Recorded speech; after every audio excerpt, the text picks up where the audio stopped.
welcome to Star Trek Mission Report. I'm Josh. I'm Steve. Episode 3, the end is the beginning. Again, we get Starfleet. We get to look at Starfleet from the past, pre-Picard, pre-Star Trek Picard, if you will.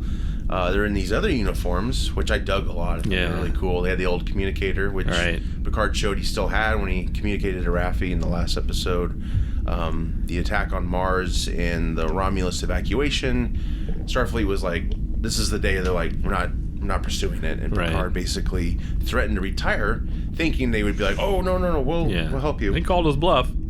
Yeah. So he was shocked and dumbfounded, you know, and Raffi was like his number 2, and she was upset about the whole situation. And now we get caught up with them where we last saw him in episode 2. He's seen her in her trailer. I guess she lives in a trailer thing. Everyone lives in a desert in the future, except for Dodge, which she lived in Boston. Right. So everyone else has a double wide somewhere. Yeah, and they just look like shit. Yeah. You know? It's like, no hope. It's Mad Max or something. Exactly. Dystopian type future, right? So she was his lieutenant commander on the USS Verity, which is in the Countdown comic. She calls him JL. I'm not sure I like that nickname. I don't either. Seems like it's more to say than just Jean-Luc. Right. I don't know. It's one of those weird things. JL. It's like a size on a shirt or something. Right. Yeah. I don't know. She assisted with the Romulan evacuation plan, which the beginning of the episode got into, and she's basically a junkie, which upsets me. You know, again And I know a lot of people are like, that's kind of a new thing. I don't know if it's really a new thing anymore. There's always been like a post-apocalyptic type future. Right. No hope, all that stuff. Star Trek was about hope, and it was a utopia, which seemed like an impossibility, but they always talked about it, and we never got to see the lifestyle. Yeah. And now we see the lifestyle, and it's not what they said it was. It's dystopia, not utopia. Right, exactly. So she's dependent on Snake Leaf, which, I love Snake Leaf. I don't know about God. I am tripping on Snake Leaf right now. Right. None for me. And she's an alcoholic. What is Snake Leaf just supposed to be weed? I mean, I don't really know. I don't know. I don't know either. I don't know. I guess weeds have been outlawed or something. I don't know. Yeah, right. Language is very contemporary. I have issues with that. She blames Picard for her downfall. Yeah. Her downfall, which I don't think is fair. Like, everyone shits on Picard in this whole show. The whole show. Like Starfleet. It's like, Picard's supposed to be the answer. Why does he always have to be the answer? Like, I know, when they introduce Riker, if he's pissed at Picard, I'm going, come on. What's from happening? The preview, it looks like they're fine. I hope so, too. You have some nerve. I know, what right? The fuck? What'd he do? Sleep with Troy? What the hell happened? There's a nice moment when she's doing research later on. Yeah. Because he basically tells her he needs a captain. She's getting him Rios. We'll come to know here in a bit. Picard interrupts her during her research, which again, it so annoys me, the hologram thing. She's outside in the dark and she's got these holograms. I'm like, how do you see shit? And so he interrupts her, and there was a cool moment where he gives her a little bit more info, and he says, carry on, and he swipes it. Yeah. That was kind of cool. He transferred the data, which is another contemporary concept, but it's still cool. It is cool because it kind of reminded me of the old Picard for a second. Yeah, it did. Carry on. Yeah, carry on. I'm just, I'm not as concerned about what you're doing right now. Right, exactly. Yeah, right. That was cool. Yeah, it was. And then we get to meet Rios finally, the captain of this freighter they're going to take on their mission. And he's a former Starfleet officer we've come to know. Yep. Picard basically can tell that. The ship's just, in great shape and just tip-top like Starfleet would require. He's experienced some shit. Yeah. A lot of people have experienced some shit in this show. We've seen things. Everyone's seen happy. Things. No one's happy. And then, so the ship is La Serena. It's a speed freighter, and it utilizes a lot of emergency holograms emergency medical, navigational, hospitality, tactical holograms. Big callback to Voyager. Oh, yeah. The doctor there. Each have their own personalities. That's kind of cool. They kind of paint themselves in a corner, I think, though, because if he ever shaves his beard, which the actor has done, you're gonna have to explain that, or what? I don't know. You're gonna have his holograms match the beard, Yeah, right. Rios himself oozes Wolverine to me. Jackman's first take on Wolverine in the first X-Men movie. He's got the cigar, he's shirtless, he's got hair a mess, he's scruffy, he's badass. Yeah, he's like, I'll pull this. I've seen things. Give me some alcohol. I'm gonna pour this on my. And that's another thing that's frustrating. Like TNG, Crusher was just like, shh, okay, beam it out or some shit. Yeah, you're fixed. This is like, just take it out myself. Yeah. Screw you. I'm a man. I'm a man, damn it. So doesn't like Picard reading him, tells Picard to hire him or not. And then there's a scene later which goes against what they just said, where Rios is talking to, I assume it's the navigational program, because it's talking about the ship and all that. And which, my first viewing of this episode, I did not realize there's differences with these holograms. I thought they were the same. And I did it first too, and I had to, I've seen every episode twice, and so it was the second time's helped me catch up on things that I missed. Bilingual in real life, so each hologram's got, it's like the medical one's very British, I think. Navigational's like more Irish, and then the hospitality, I can't pinpoint that, but I know the tactical is very like Spanish, Spaniard, all that stuff. And so anyway, he has this scene with one of his emergency programs, assuming navigational, and it's basically reading all of Picard's accomplishments, telling him he should help him out when he never denied Picard help. That's just what I'm confused about. Right. It just feels out of place. Perhaps a reshot scene, because they did do some reshoots. Yeah, maybe. It just felt more contrived, Yeah, it did. I guess he gets talked into helping him, even though he was going to help him. Right, he's going to anyway, but... Okay, fine. Shit, I saw my last captain explode on a view screen. I did like the La Serena. I keep saying it wrong. I'm sorry, but the layout's very Trek-esque. Like, it's got the navigational. Yeah. Not again with the holograms. Not crazy about that shit. It's just, I don't know. I just wonder, is that really cheaper than actually building something and then putting a screen on it, and then you can post like a console type thing. Exactly. Like, is that like we all want to be Tony Stark? Yeah. Is it more expensive to do that? Because if that technology ever comes to play in my lifetime, I don't want a part of it. If you sneeze, you're gonna turn it all. There's a lot of environmental factors I don't really want to play. You're gonna careen into a planet. You just, right. Oh my god. I would be the one that would be like pushing someone into it. Right. Yeah. Like into some lockers, but into your stupid hologram screen. It's like, get me a console, damn it. The hell is this crap? My cat would jump up, and I don't want to deal with how my animals react to this hologram. Oh yeah, because they'd play with it. Like, damn it! I did the little mouse program up. Control. All right, right. Keep him busy for an hour. Right. We get to meet Hugh again. Yes. Very different. Very different. He's got all his Borg stuff off. He's got some still, like 7 of 9. It took me a minute. Oh, did it? Yeah. And then when it hit me, I was like, oh, holy crap. That was cool. And they got the same actor, which I applaud. Oh, man. I'm really a fan of that. Same actor. Me too. It's going to be a trend we're going to be talking about. Obviously, he's a former Borg. He was heavily featured. Well, first episode of TNG he was in was... Borg. He became friends with Geordi. Uh-huh. And weren't they going to infect him, sort of? Or... were they tempted to send him back with a virus type thing, right? Yeah, something like that. But and they didn't, and it's one of the better episodes of TNG in my opinion. Right. Which if they did it now, they probably would wipe them all out. Probably, but I don't know. It was just so great to see the same actor, like you said, playing the character. Right. It's a good callback. It's a great callback, and he was just superb in the role. And these aren't big actors. They could use the work. So right. Fucking help him out. And he was so good in it the first time, so I'm so glad they brought him back. Right. Was he in 3 episodes, you recall? He was in 2 or 3 that I can Descent recall. 1 and 2, or what did you say? I thought you said it was... There's a lore episode, a cliffhanger, was a 2-parter. Right. Not sure if he featured in that, but he basically became self-aware. Right. Still a Borg, but self-aware, and they kind of all were infected in a way, I guess, to become their own selves. Yep. And then gradually de-Borg, which he did here. Right. He's got the cool blue eye. Oh, yeah.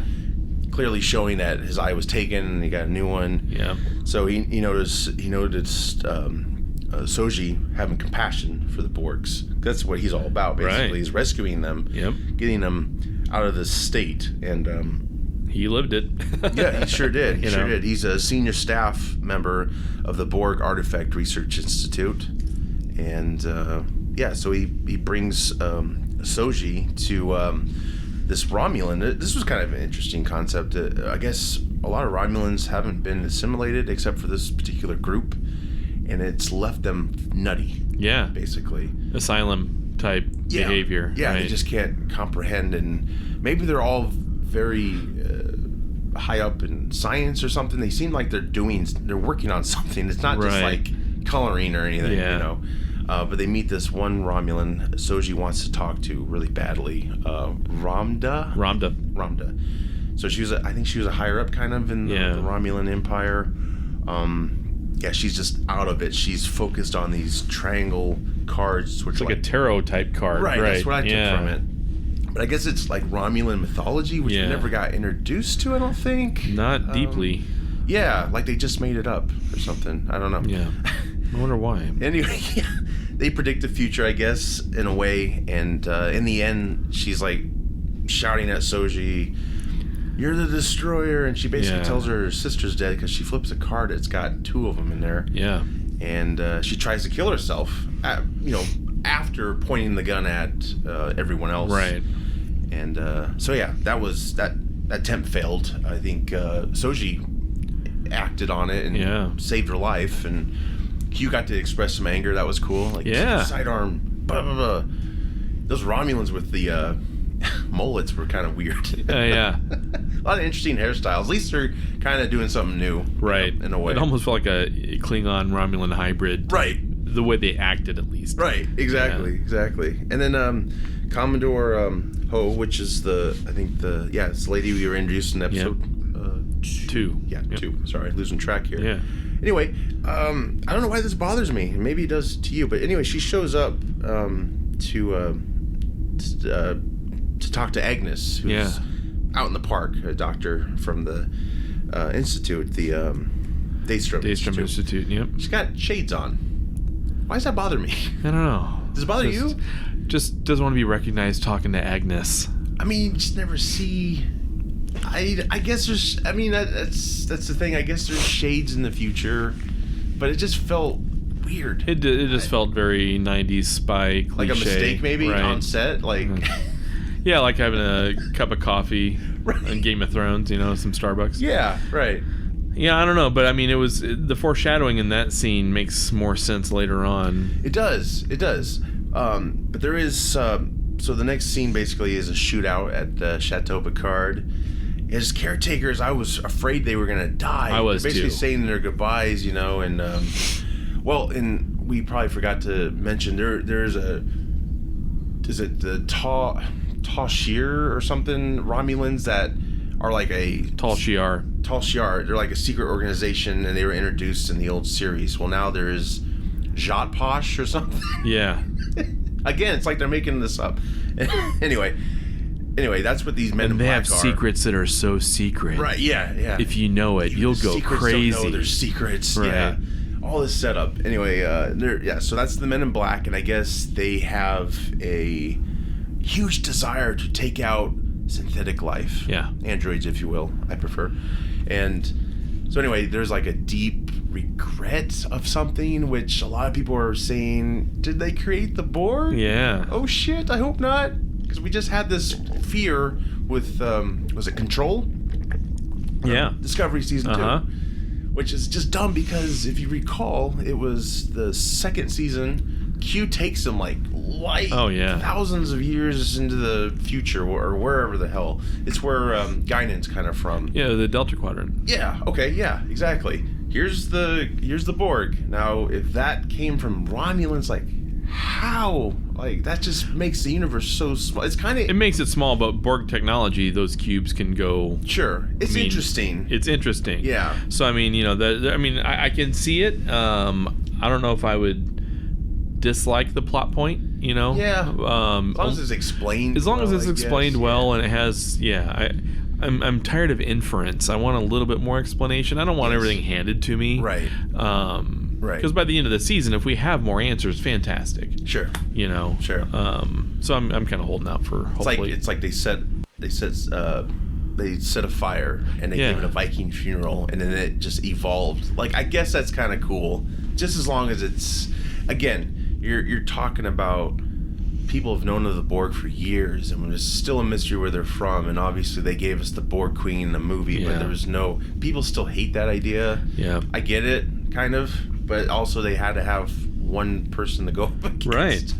I mean, it's hard when you have an army that are all just in sync. There's no one person. Right. They had to do it. I get it, but so yeah, now they have the Jop Posh or yeah.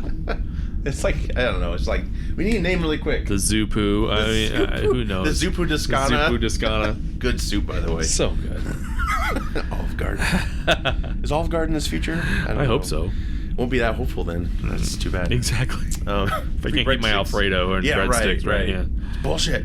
So anyway, yeah, Men in Black, they beam into Picard's chateau and just wreak havoc, whatever. And so, yeah, I was really afraid for the caretakers because they were just basically like saying their goodbyes, you know? Yeah. Picard was set. Also, something that was interesting when Rios paged Picard, his comm badge glowed. Mm-hmm. I'm like, was that a mistake or just something kind of new they were doing? I'm like, what the fuck is that? Right. Like, I thought it was cool, but I was like, never seen that before. Yeah, what happens if you're in like a stealth environment and you need to, you know... Stay quiet. Right. Bing. Yeah, here's this light. I mean, there's no risk management in the future. They don't think of these kind of things. Right. It's one of those add-ons you bought for it. I like it to glow. Yeah, it's like the under effects for your car. Yeah. You know, the neon. Yeah. I can't see this thing. I want the green. That's going to look so good. Computer, page my communicator, please. Seriously. Oh, going back, I forgot to talk about this, but remember the doctor who didn't gave Picard the bad news about his brain? That's kind of going back to the end episode. Yeah, all good things. Yes. So it's kind of the same thing, you think? It's the same thing. Is it the same thing? Yep. They just didn't say it. Right. That was my dream, though, and I know I got this idea from watching other people on YouTube, because I was like, oh, that's a good idea. But it would have been cool in the first episode if it was just like that episode at the beginning, except modernized, you know, a little bit. Oh, well. Still, it was a good episode, good first episode. Yeah. But anyway, we have the shootout, and you think everyone's taken out, and then all of a sudden there's one more dude, and Agnes kills him. Yeah. Clumsily, you know, she's shaking or whatever. And there is, I mean, we'll get into what happens with her. A lot of people have suspicions, like why would she all of a sudden want to join the mission? But she admits she's talked to that Commodore. But I think that's just for the audience, because if you take that out, then you totally suspect her. Yeah. After seeing her with the Commodore, all that stuff. But anyway, she puts that in there, and I'm still wondering why the hell, if not just to... Well, after episode 5, I suspect her again. So, right. You know, There's a we'll hunch. talk about that later. There's a hunch. There's a hunch. There's a hunch. So anyway, they get beamed up to the La Serena and do a nice little homage to TNG and beam out. And that was cool. And it was neat to see Earth, and you could see all the satellites around it and things like that. Engage. The ship's very bare bones, kind of. It doesn't have a lot of detail that really thrills me, you know. I like the color scheme of it on the outside. That's interesting. I thought that was kind of cool. Almost reminded me of Destiny a little bit, the video game that I play. Right. Some of the ships that they have there. Right. But yeah, I like guess the they inside have to paint themselves to look different than Starfleet ships, perhaps. Yeah, if you're an independent. Yeah, I guess so. You know. Yeah, it's kind of I like them exploring that aspect, but yeah. I wonder where he got his undercoating done, though. If he's an independent. Is that Armor All? Probably. Well, until next time, I'm Josh. I'm Steve. 2 to beam up.